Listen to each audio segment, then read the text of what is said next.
గురుబ్రహ్మ గురు విష్ణు గురుదేవో మహేశ్వర గురు సాక్షాత్ పరబ్రహ్మ తస్మై శ్రీ గురవే నమః. మీ సనగరం బాలసుబ్రహ్మణ్య శర్మ. చాలామంది నా వీడియోలలో అన్నీ చూస్తూ దానికి సమాధానాలు ఇస్తున్నారు. ముఖ్యంగా ఆ వివాహ దీనికి కానీ రోగానికి అనారోగ్య పాలై ఉన్న వాళ్ళకు రోగం నశించిపోవాలన్నా మానసిక శోభ అన్న వీడియోకు బాగా రెస్పాన్స్ వచ్చింది. అయితే వాళ్ళు ఏమంటున్నారంటే ఇలాంటి మంత్రం అంటే అహం సర్వదా దుఃఖ భారావసన్నో భవంతి నబంధుస్త్వధన్యం నయాచే అనే మంత్రానికి చాలా రెస్పాన్స్ వచ్చింది. అలాంటి మంత్రం ఏదైనా సర్వరోగ నివారణకి, ఎస్పెషలీ ఈ విషజ్వరాలు కానీ పైల్స్, దాన్ని ఆర్ష అంటారు, కుష్ఠరోగము, అపస్మారక ఉండడం అంటే కళ్ళు తిరిగి పడిపోవడం, వర్టిగో లాంటివి, కళ్ళు తిరిగి పడిపోవడం, కడుపులో అల్సర్ లాంటివి, కడుపులో పుండ్లు రావడం, ఇలాంటి వాటికి కూడా ఇవ్వచ్చు కదా అని చాలామంది చెప్తుంటే, అదే సుబ్రహ్మణ్య స్వామి భుజంగ స్తోత్రంలో ఒక అద్భుతమైన మంత్రం ఉంటుంది. దానికి నేను ఇప్పుడు చెప్తాను. నమ్మి విశ్వాసంతో చేతిలో విభూతి పెట్టుకొని, కుడి చేతిలో ఆ మంత్రం చెప్పుకొని మీరు ఆ విభూతి కన ధరించడమా లేదా నీళ్ళలో వేసుకొని తాగడమా, నాలుక మీద వేసుకొని తినేయడమా చేస్తే 100% అద్భుతంగా పనిచేస్తుంది. ఏదైనా నమ్మకమే, నమ్మకం విశ్వాసం అంతే. పురాణాలలో ఉన్నవే అవి, కాబట్టి వాటిని సద్వినియోగపరచుకుంటే మనకు బాగుంటుంది. అంటే ఒకవేళ డాక్టర్ దగ్గరికి వెళ్తున్నాం కదా అంటే డాక్టర్ దగ్గరికి వెళ్తూ మందులు పనిచేయవు అన్నప్పుడు కూడా ఇది చెప్పుకోవడం వల్ల ఆ మందులు పనిచేసి మీకు డాక్టర్ చెప్పింది వినాల్సిందే. వైద్యో నారాయణో హరిహి కదా, కాబట్టి డాక్టర్ చెప్పింది వినాల్సిందే. డాక్టర్ చేతుల్లో కూడా చాలా కొన్ని ఉండవండి. 1,000,000 మంది వైద్యులు కూడి వచ్చిన కానీ మరణం పోయేది వ్యాధిని మాన్పలేరు అని కదా శాస్త్రం. కాబట్టి అంతా భగవద్దర్శనమే. విషమప్యమృతం కిచద్ భవేత్, అమృతం విషమేశ్వరిచ్చయ అంటారు. విషాన్ని అమృతం చేయాలన్నా, అమృతాన్ని విషం చేయాలన్నా మహానుభావుడే, భగవంతుడే. కాబట్టి ఆయన అనుజ్ఞ లేనిది ఏదీ జరగదు. ఇది విషయము జగద్విదితం, అందరికీ తెలిసిన విషయమే. కాబట్టి నమ్మి విశ్వాసంతో శివ నువ్వే దిక్కు అని అనుకుంటూ ఉంటే ఖచ్చితంగా ఈ మంత్రం అద్భుతంగా పనిచేస్తుంది. ఏంటి, విషజ్వరాలు వచ్చిన, పైల్స్ లాంటివి, మూలశంఖ అంటారు, గుల్మాది రోగాలు వచ్చిన, కడుపులో గుల్మం అంటే కడుపులో గడ్డలు, అల్సర్ అనేటివి అక్కడ వచ్చిన, తర్వాత మనకు అపస్మారక స్థితి, మూర్ఛపడిపోవడం, ఫిట్స్ రావడం, కుష్ఠరోగం అంటే కుష్ఠరోగమే కాదు, బొల్లి, తెల్ల బొల్లి వస్తుంటుంది, బొల్లి అంతా. ఖచ్చితంగా వీటికన్నింటికి కూడా కొంతమందికి మా అమ్మకు దయ్యం, మా ఇంట్లో వాళ్ళకి ఆడపిల్లలకు వాళ్ళకి దయ్యం పట్టింది, పిశాచార పట్టింది అంటుంటారు. బట్ ఉందా లేదా అంటే 100% ఉంది, నమ్మిన వాడికి నమ్మినట్టు. కాబట్టి పిశాచాలు పనిచేయడం ఇవన్నీ కూడా మనకు 24 గంటల్లో మనం మొత్తం నశించిపోవాలి అంటే జపం అధికస్య అధిక ఫలం. జపం చేస్తుంటే బాగుంటుంది, అధికస్య అధిక ఫలం చేస్తే బాగుంటుంది. 100% అన్నీ తగ్గుతాయి, గ్యారంటీ. డాక్టర్ దగ్గర మందులు తీసుకుంటున్న వాళ్ళు ఆ మందులు పనిచేస్తాయి. సో అటువంటి ఈ రోగాలన్నిటికీ విషజ్వరాలు ఎక్కువ వస్తున్నాయి, తెలియని రోగాలు వస్తున్నాయి, గుప్త రోగాలు వస్తున్నాయి. ఇలాంటి రోగాలన్నిటికీ పోవాలంటే 4 లైన్ల మంత్రము చాలా అద్భుతంగా పనిచేస్తుంది. అది ఎలా చదువుకోవాలో కొద్దిగా కష్టం ఉన్నా బట్ నేర్చుకుంటే అయిపోతుంది ఈజీగా. అర్థం కూడా చెప్తాను నేను. కాబట్టి ఆ భగవంతుని స్మరిస్తూ అందరికీ మేలు జరగాలని, అందరూ బాగుండాలి, అందులో నేనుండాలని నమ్మే వ్యక్తిని కాబట్టి సర్వదా భగవంతుని కృతజ్ఞత తెలుపుకుంటూ ఈ మంత్రాన్ని మీకు అందిస్తున్నా.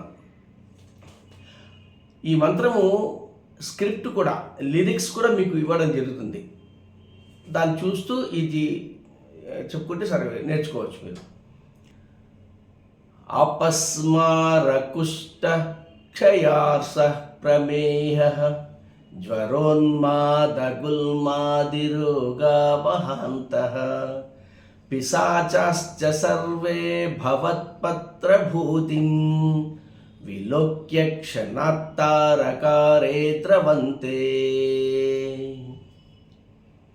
అపస్మారకుష్ట క్షయార్స ప్రమేహ జ్వరోన్మాదగుల్మాదిరోగా మహాంతః పిశాచాశ్చ సర్వే భవత్పత్రభూతిం విలోక్య క్షణాత్తారకారే ద్రవంతే.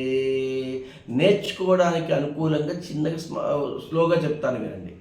అపస్మార కుష్ట క్షయార్షః ప్రమేహః జ్వరోన్మాద గుల్మాది రోగా మహాంతః పిశాచాశ్చ సర్వే భవత్పత్ర భూతిం విలోక్య క్షణాత్ తారకారే ద్రవంతే. అపస్మారక ఒక్కొక్కటి చెప్తాను. అపస్మారకం అంటే కళ్ళు తిరిగి పడిపోవడం, వర్టిగో లాంటివి, కళ్ళు తిరిగి ఎప్పుడు పడిపోవడం, మూర్ఛరోగం రావడం, ఫిట్స్ వస్తున్న వాళ్ళు ఈ అపస్మార. కుష్ఠరోగం, లెప్రసీ, ఇది బొల్లి అంటుంటారు, తెల్లది. సరే, బొల్లి రోగం వచ్చిన తర్వాత తగ్గుతుందంటే ఖచ్చితంగా తగ్గుతుంది. అయితే ఒకవేళ తగ్గకపోతే బొల్లి రోగం ఎలా ఉంటుందంటే ఒక్కసారి వచ్చిందంటే అది వ్యాపించిపోతుంటుందట. ఇది చెప్పుకోవడం వల్ల ఇక వ్యాపించదు. వ్యాపించడం మానితే ఉన్నది కూడా మీకు తగ్గిపోతుంది.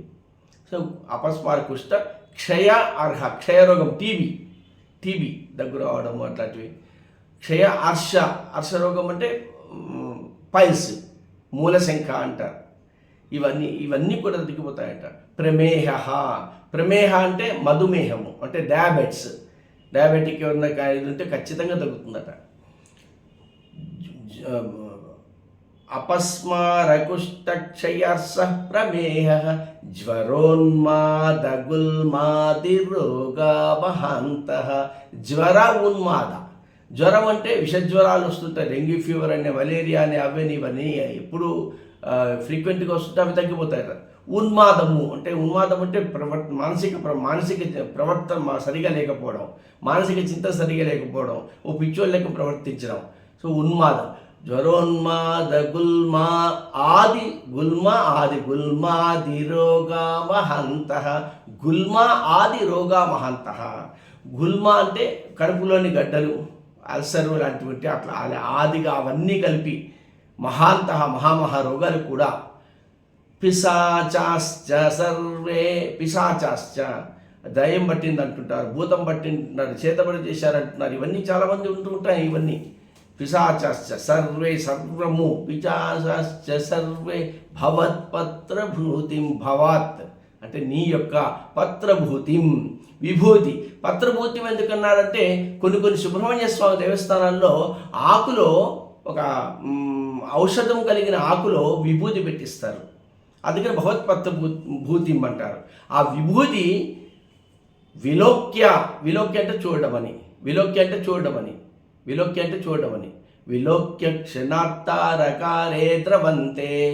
ఇవన్నీ ఆ విభూతి ధారణ చేసినంత మాత్రాన, ఈ విభూతి పెట్టుకున్నంత మాత్రాన, ఈ విభూతి నోట్లో వేసుకున్నంత మాత్రాన మొత్తము తగ్గిపోతుంది. సో ఇది ఇంకా దీంతో పాటుగా కొన్ని మెంతులు, ఆ రాళ్ల ఉప్పు చేతిలో పట్టుకొని, విభూతి చేతిలో పట్టుకొని, ఈ మంత్రము మినిమం 100 నిమిషాలు చెప్పుకొని, లేదా మీకు ఎంత వీలైతే అంత 9 సార్లు 21 సార్లు చెప్పుకొని, అది కన్నా ప్రతిరోజు తాకగలిగితే ఏ రోగమైనా సరే, ఆ డాక్టర్లు కూడా అంతు చిక్కని రోగము ఖచ్చితంగా మాయమైపోతుంది. మళ్ళీ ఒక్కసారి చెప్తాను. అపస్మార కుష్ట క్షయార్షః ప్రమేహః జ్వరోన్మాదగుల్మాదిరోగా మహాంతః పిశాచాశ్చ సర్వే భవత్పత్రభూతిం విలోక్య క్షణాత్తారకారే ద్రవంతే. నమ్మి విశ్వాసంతో చేయండి. భగవంతుడు ఖచ్చితంగా ఆరోగ్యాన్ని ప్రసాదిస్తాడు. శుభం భూయాత్. మీ శనగరం బాలసుబ్రహ్మణ్య శర్మ.